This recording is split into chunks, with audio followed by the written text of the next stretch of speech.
ಸಾರಿ dad, ನಿಮ್ಮ ಹತ್ರ ಸುಳ್ಳು ಹೇಳಿದೆ.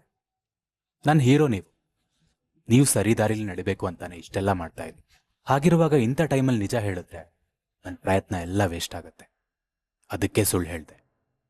I am really very sorry dad.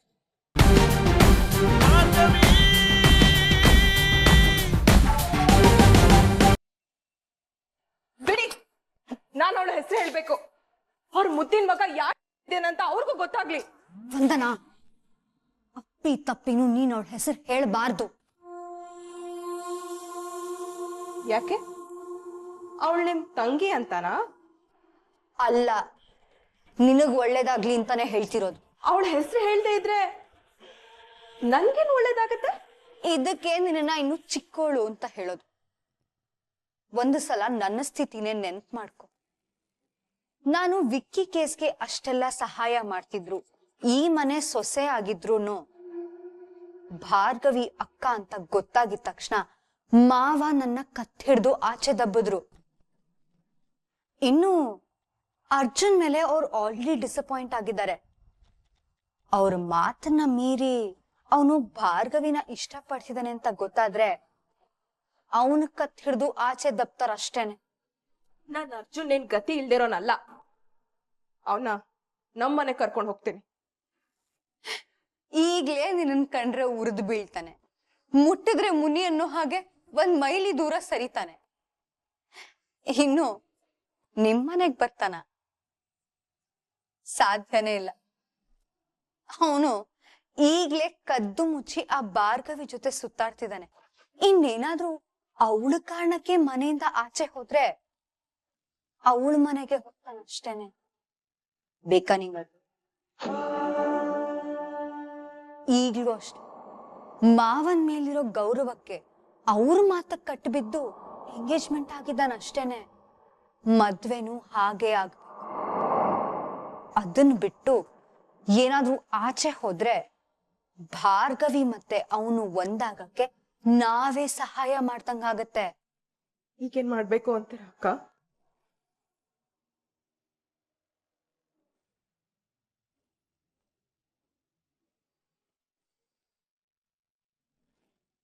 ನಾವೇ ಏನಾದ್ರೂ ಪ್ಲಾನ್ ಮಾಡಿ ನಿಮ್ಮಿಬ್ಬರ ಮದ್ವೆ ಆಗೋವರ್ಗೂ ಅವನು ನಮ್ಮ ಕಣ್ಣೆದ್ರಿಗೆ ಇರ್ಬೇಕು. ಹಾಗ್ ಮಾಡ್ಬೇಕು. ಆದ್ರೂ ಎಷ್ಟೇ ಆಗ್ಲಿ ಆ ಭಾರ್ಗವಿ ನಿಮ್ ತಂಗಿ. ಕೊನೆ ಕ್ಷಣದಲ್ಲಿ ನೀವ್ ನನಗ್ ಕೈ ಕೊಡಲ್ಲ ಅಂತ ಏನ್ ಗ್ಯಾರಂಟಿ? ವಂದನಾ, ಪದೇ ಪದೇ ಅವಳು ನನ್ನ ತಂಗಿ ಅಂತ ಹೇಳ್ಬೇಡ. ಅರ್ಜುನ್ ಯಾವ್ದೋ ಹುಡುಗಿ ಹಿಂದೆ ಬಿದ್ದಿದ್ದಾನೆ ಅಂತ ಹೇಳಿದ್ದೆ ನಾನು. ಅವನು ಕೈ ತಪ್ಪಿ ಹೋಗೋ ಮೊದ್ಲು ಅವನ್ನ ಪಡ್ಕೋ ಅಂತ ಪ್ರತಿ ಹಂತದಲ್ಲೂ ನಿನಗ್ ಹೇಳ್ತಾನೆ ಬಂದಿದ್ದೀನಿ. ನಿಮ್ಮಿಬ್ಬರ ಮದ್ವೆ ಆಗ್ಲಿ, ನೀವಿಬ್ರು ಹತ್ರ ಆಗ್ಲಿ ಅಂತ ಇಷ್ಟೆಲ್ಲಾ ಕಷ್ಟ ಪಡ್ತಾ ಇದ್ದೀನಿ. ಆದ್ರೂ ನಿನಗೆ ನನ್ನ ಮೇಲೆ ಡೌಟಾ? ಹಾಗಲ್ಲ, ಆ ಭಾರ್ಗವಿ. ಅವಳ ಹೆಸರನ್ನ ಪದೇ ಪದೇ ಎತ್ಬೇಡ. ಆ ಭಾರ್ಗವಿ ನನಗೆ ಯಾರೂ ಅಲ್ಲ.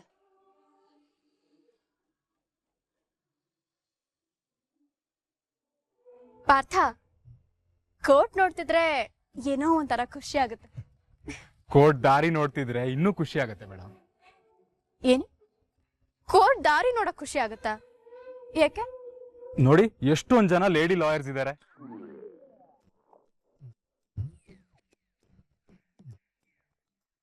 ಅಯ್ಯೋ ಮೇಡಮ್, ಹಾಗಲ್ಲ.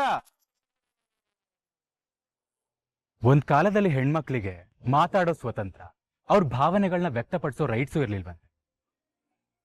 ಆದ್ರೆ ಇವಾಗ ನೋಡಿ, ಅಂತ ಎಷ್ಟೋ ರೈಟ್ಸ್ ನ ಕೊಡ್ಸೋಕೆ ಹೆಣ್ಮಕ್ಳೇ ಲಾಯರ್ ಆಗಿ ಹೋರಾಡ್ತಾ ಇದ್ದಾರೆ. ಹೆಣ್ಮಕ್ಳ ಅಭಿವೃದ್ಧಿಗೆ ಆದ್ಯತೆ ಕೊಡೋದ್ರಲ್ಲಿ ಸಮಾಜ ಹಿಂದೆ ಬಿದ್ದಿಲ್ಲ. ಹಾಗೆ ತಮ್ಮ ಹಕ್ಕುಗಳನ್ನ ಪಡ್ಕೊಳ್ಳೋದ್ರಲ್ಲಿ ಹೆಣ್ಮಕ್ಳು ಧೈರ್ಯವಾಗಿ ಮುನ್ನುಗ್ತಿದ್ದಾರೆ ಅನ್ನೋ ಖುಷಿಲಿ ಹೇಳ್ದೆ. ಓ, ಅಂದ್ರೆ ಹೆಣ್ಮಕ್ಳ ಬಗ್ಗೆ ಕಾಳಜಿ, ಗೌರವ ಎಲ್ಲ ಇದೆ ಅಂತ ಆಯ್ತು. ಎಲ್ರ ಮೇಲೂ ಕಾಳಜಿ ಇರ್ಲಿ, ಆದ್ರೆ ನನ್ ಮೇಲ್ ಮಾತ್ರ ಸ್ವಲ್ಪ ಜಾಸ್ತಿ ಕಾಳಜಿ ಇರ್ಲಿ. ಗೊತ್ತಾಯ್ತಾ?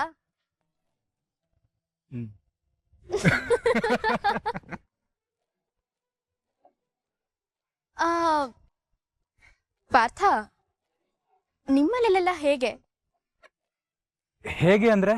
ಹೇಗೆ ಅಂದ್ರೆ ನಿಮ್ ಮನೇಲಿ ನಿಮ್ ಹೆಂಡತಿ ಕೆಲ್ಸಕ್ಕೆ ಹೋಗ್ಬೇಕು ಅಂದ್ರೆ ಕಳಿಸ್ತಾರ?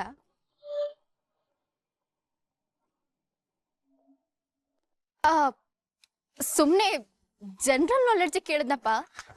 ನಿನ್ಗೆ ಹೇಳ್ಬಾರ್ದು ಅನ್ಸುತ್ತೆ, ಏನ್ ಹೇಳ್ಬೇಡ ಬಿಡು, ಪರವಾಗಿಲ್ಲ. ಕೇಳಿ ಮೇಡಮ್, ನಿಮ್ ಪ್ರಶ್ನೆಗಲ್ದೆ ಇನ್ಯಾರಿಗೂ ಉತ್ತರ ಕೊಡ್ಲಿ, ಧಾರಾಳ ಕೇಳಿ. ಕೇಳಿರೋ ಪ್ರಶ್ನೆಗೆ ಇನ್ನು ಉತ್ತರನೇ ಕೊಟ್ಟಿಲ್ಲ.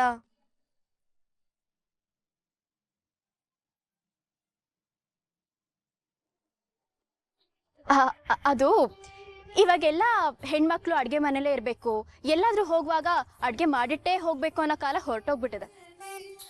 ಸೊ ಕೆಲ್ಸಕ್ಕೆ ಹೋಗ್ಬೋದು ತಾನೆ?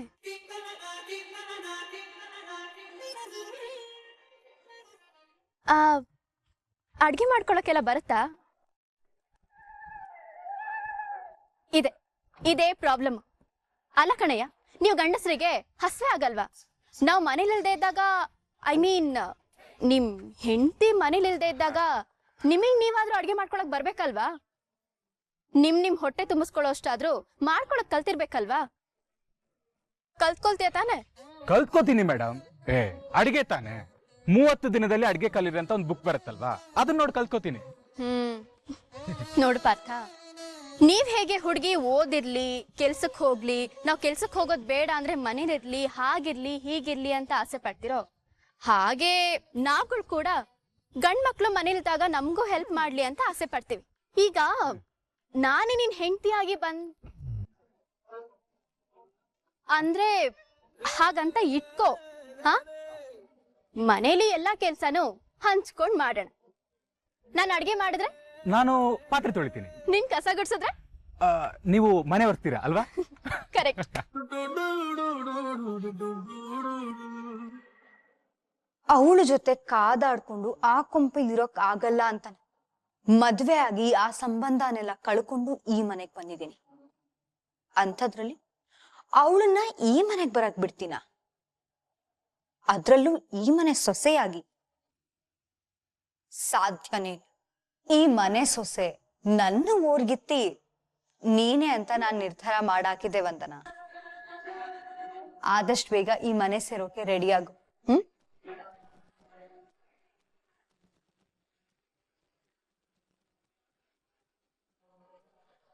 ಇವಳು ಏನಾದ್ರೂ ಆ ಭಾರ್ಗವಿ ಹೆಸರು ಹೋಗಿ ಹೇಳಿದಿದ್ರೆ ನನ್ನ ತಿಥಿನೇ ಆಗೋಗಿರೋದು. ಆಗ ಆ ಭಾರ್ಗವಿಗ್ ನಾನು ಹೆಲ್ಪ್ ಮಾಡಿಲ್ಲ ಅಂತ ಹೇಳಿದ್ರು ಮನೆಯಿಂದ ಆಚೆ ದಬ್ಬಿದ್ರು. ಏನಾದ್ರೂ ಅರ್ಜುನ್ ಇಷ್ಟಪಡ್ತಿರೋದ್ ನನ್ ತಂಗಿನೇ ಅಂತ ಗೊತ್ತಾದ್ರೆ ಕತೆ ಏನಾಗುತ್ತೋ ಏನೋ. ಇದೇ ನೆಪ ಇಟ್ಕೊಂಡು ನನ್ನ ಮನೆಯಿಂದ ಆಚೆ ಕಳ್ಸಿದ್ರು ಡೌಟೇ ಇಲ್ಲ. ಈ ವಂದನನಾದ್ರೂ ಹೇಗೋ ಯಾಮಾರಿಸ್ಬೋದು, ಮಾತ್ರ ಭಾರ್ಗವಿನ ಸಾಧ್ಯನೇ ಇಲ್ಲ. ಪಾ ದೇವ್ರೆ, ನಮ್ಮ ಅರ್ಜುನ ಈ ವಂದನಾನೇ ಮದ್ವೆ ಆಗಿ ಬರ್ಲಿ. ಭಾರ್ಗವಿ ಈ ಮನೆಗ್ ಬರ್ಬಾರ್ದು. ಅದಕ್ಕೆ ನಾನೇ ಏನಾದ್ರೂ ಮಾಡ್ಬೇಕು.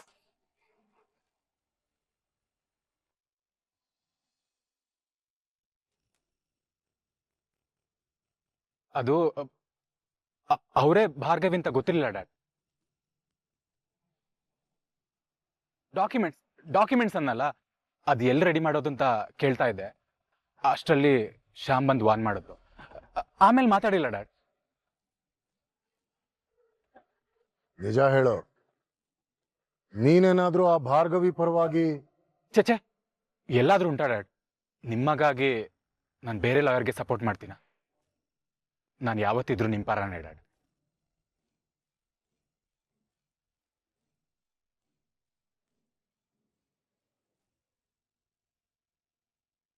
ನೋಡ್ತಾ ಇರಿ ಡ್ಯಾಡ್, ಈ ಕೇಸ್ ನಿಮ್ಮ ಜೀವನದಲ್ಲಿ ಅತಿ ದೊಡ್ಡ ಟರ್ನಿಂಗ್ ಪಾಯಿಂಟ್ ಆಗುತ್ತೆ. ಎಲ್ಲ ಒಳ್ಳೇದಾಗುತ್ತೆ.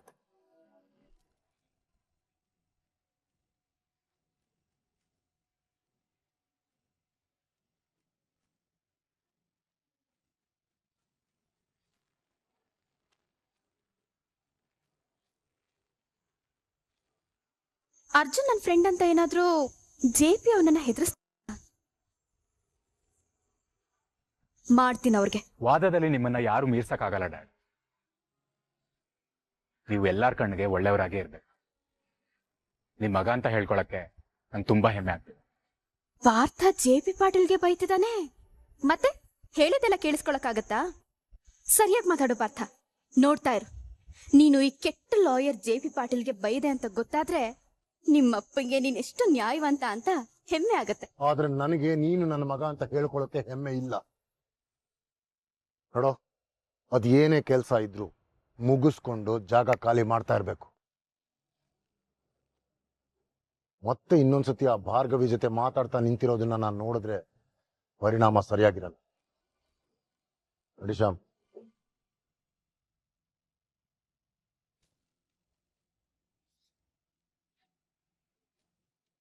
ಸಾರಿ ಡ್ಯಾಡ್, ನಿಮ್ಮ ಹತ್ರ ಸುಳ್ಳು ಹೇಳ್ದೆ.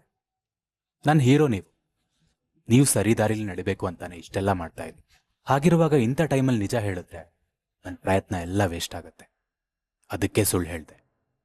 I am really very sorry dad.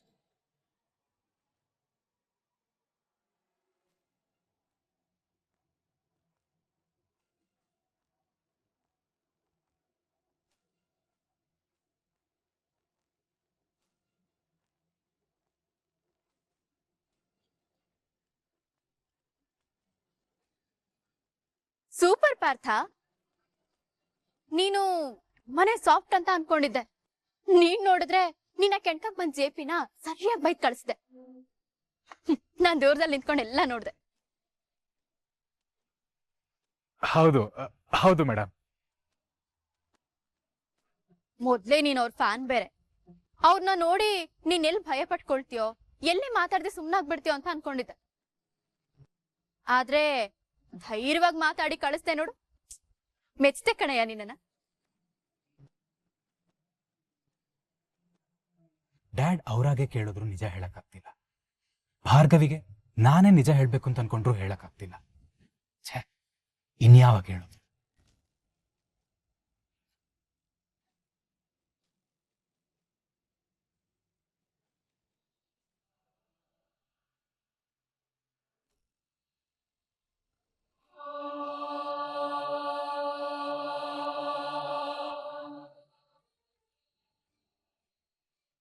JP,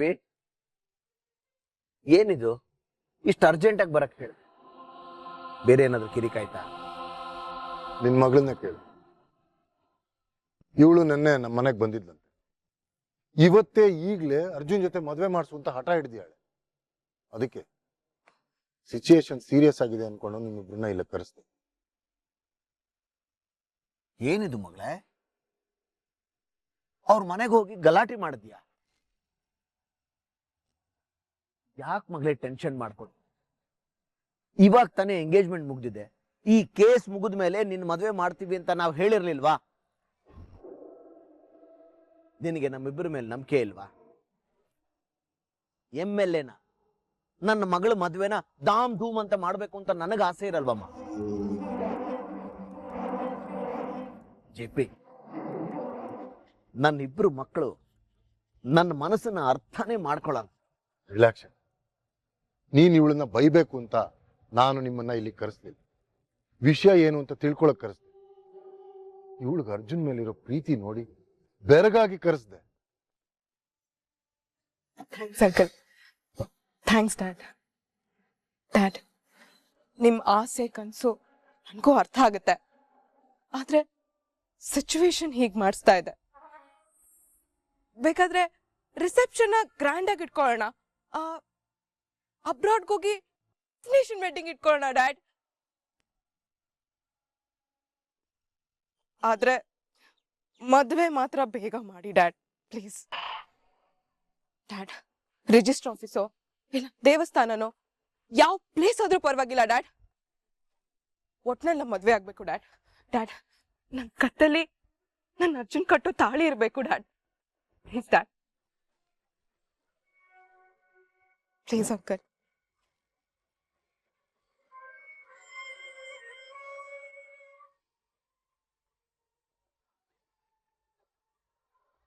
situation ಬೇರೆ ಇದೆ ಅಂದ್ರೆ ನೀನು ಮಾತಾಡ್ತಿರೋದು ನೋಡಿದ್ರೆ ಏನೋ ಸೀರಿಯಸ್ ರೀಸನ್ ಇರಬೇಕು. ಅದೇನಂದ್ರೆ ಪರವಾಗಿಲ್ಲ, ಹೇಳು ಮಗಳೇ. ಇಲ್ಲಿರೋದು ನಾವಿಬ್ರೇ. ಇಷ್ಟ ದಿನ ಈ ವಿಷಯನ ಇಬ್ರಿಗೂ ಹೇಳ್ಬಾರ್ದು, ಕಂಪ್ಲೇಂಟ್ ಮಾಡಬಾರ್ದು ಅನ್ಕೊಂಡಿದ್ದೆ. ಆದ್ರೆ ಈಗ ಈ ವಿಷಯ ನಿಮಗೆ ಹೇಳ್ದೆ ಬೇರೆ ದಾರಿ ಇಲ್ಲ ಅನ್ನಿಸ್ತಾ ಇದೆ. ಅರ್ಜುನ್ ಒಂದ್ ಹುಡ್ಗಿನ ಇಷ್ಟಪಡ್ತಾ ಇದ್ದಾನೆ.